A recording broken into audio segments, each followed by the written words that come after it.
Once again with the flat 5 chord, ladies and gentlemen. Greg Koch here, Wildwood Guitars with Joe Carducci from Gretsch Guitars. What the heck do I have here? I got a little piece of rock and roll history here. Yeah, indeed. You know, it's a fabulous story. George Harrison, when he was 17 years old, he bought his very first Gretsch guitar from, in Beatle lore, it was only known that he bought it from a sailor that lived in Liverpool. When I met with the Harrison estate to find out as much information about the George Harrison Duo Jet guitar, we got the whole story. We got a name of the gentleman that he bought the guitar from, and with the power of the internet, we found that guy. He was still alive. His name was Ivan Hayward, and he was a cook on a merchant ship that was centered out of Liverpool.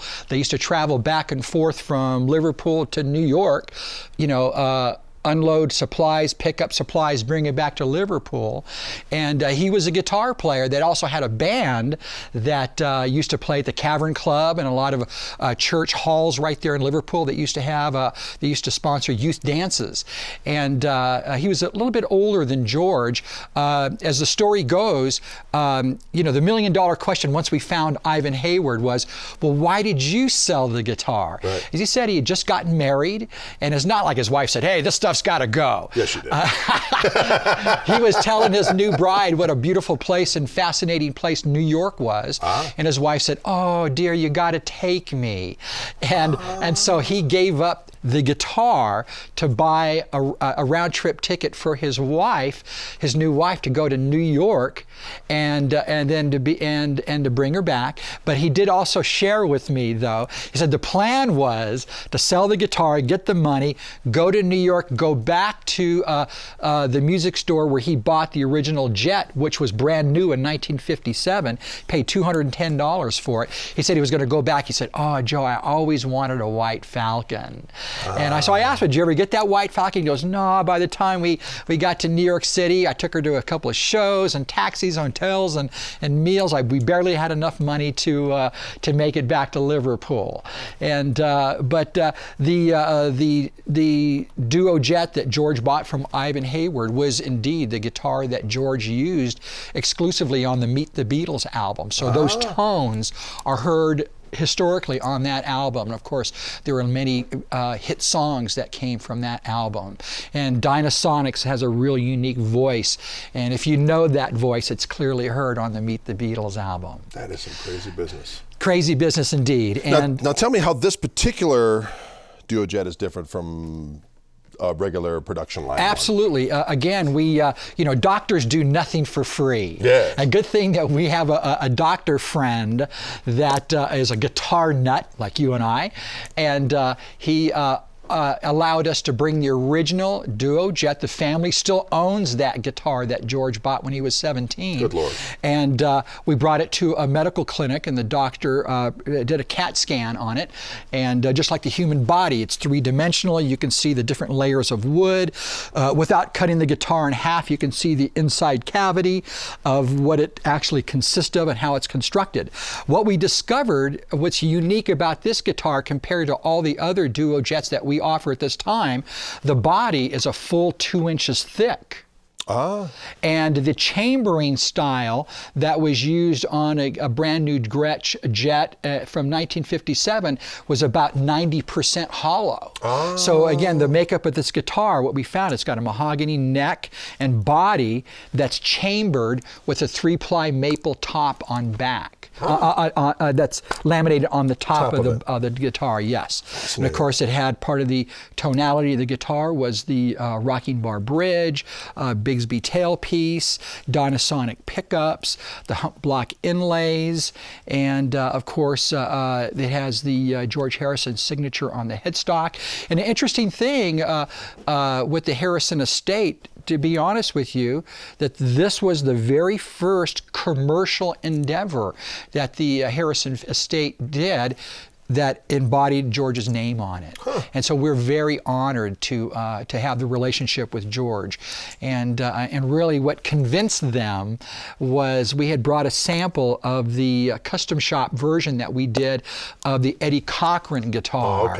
And of course, Olivia Harrison said, "Oh, my husband loved Eddie Cochran," and Danny, George's son, pretty much oversees the estate. And once he saw the quality and what we did and how we captured the essence of the instrument and the quality of it, he said, "Man, let's move forward. Let's do this." Oh, cool. And then that's where this came from. So in other words, it's like the guitar that George owned and recorded the Meet the Beatles album, but it's brand new. The original one, of course, is pretty banged up. Sure. And the interesting thing about this as well is that in the 50s, the paint pattern for Jets, they were always a two-tone. In other words, the top was black, and of course, if you notice, if you flip the guitar over, the back and sides and the back of the neck was also painted. It's painted black as well. That's not how Gretsches were painted back in the 50s. It was a black top with the black face and just a walnut stain, mahogany back and sides. And Danny Harrison tells us a wonderful story that once we got a hold of the original guitar and we had it in front of us and we were looking at it, we thought, man, this paint job's rather funky. Right. It couldn't have been painted this way from the factory. And again, in Beatle lore, the Rickenbacker guitar that John played on the Ed Sullivan Show, which is that black instrument, when you look at the photos of the Beatles playing the Cavern Club, the model or the guitar that John was playing at that time was that it's indeed the same guitar that he played on the Ed Sullivan Show before he painted it black. And although Danny tells a story, John didn't really like my dad at first and didn't want him in the band. He thought he was too young. But they became fast friends. And our theory is they probably used the same can of spray paint to paint John's guitar black as well as they did the George's Duo Jet. And again, if you look at those early Beatle photos of the Cavern Club, they were wearing black leather, and that was kind of their look, and it was all black. And so we've certainly embraced that. Bohemians. So therefore, we've embraced that with this model so that it comes all black, but it's like a brand new guitar. Excellent. Now, did you have a chance to play the original? Oh, indeed I did. Wow, that was quite an experience, and thinking that was the guitar that George lugged around through the Hamburg days. Right. And another interesting fact that makes it, which makes this guitar different, is note the strap knurled nut over here and its location. Let's show it to the camera here. You notice it's kind of off-centered. Yes. When we found Mr. Ivan Hayward and we asked questions about the original guitar, he forwarded us photographs of him in its original state, which by that we were able to see that the guitar originally, when he bought it, the top was black and it had the walnut stain back and sides, but it didn't have a Bigsby on it. Oh. It had the G cutout tailpiece with the Synchrosonic bridge on it, which he said, "Oh man, I got to have a Bigsby." So his next trip back to New York, he went back to that music store, and of course, it was in downtown Manhattan.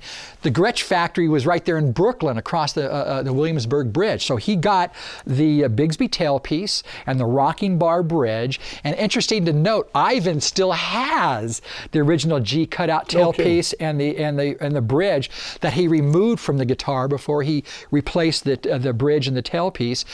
Before he sold it to, he saved those parts, and he still has them. So when George got the guitar, it's like the way that you see it now. So the mystery strap button, why is it located right there? As Ivan tells the story, that he said, he didn't have power tools, and the anchor bolts that goes into the body didn't fit into the hole for the Bigsby. He said, I didn't have any power tools. And so I'm thinking that there's some strategic reason why he put it right there. He said, that was just as good a place as any. Right. And he was able to on the end of it, it has a Phillips head on it, where he's able to screw it right into the mahogany body without drilling any holes. No and kidding. so that's why we embraced it. That's the way George played it.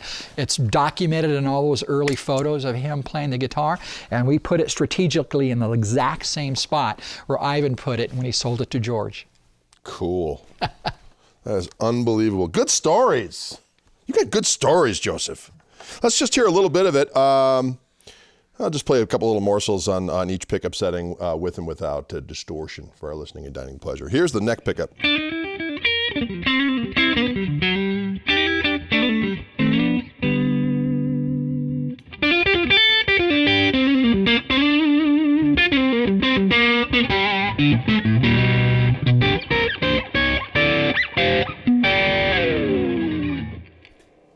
both pickups together.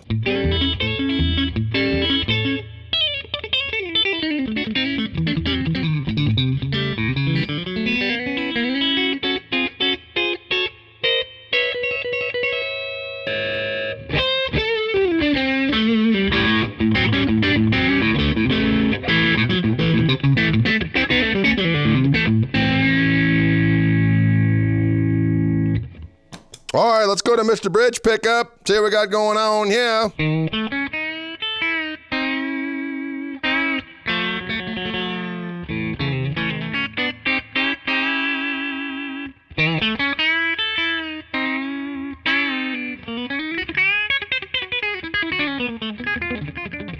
Woo-hoo-hoo.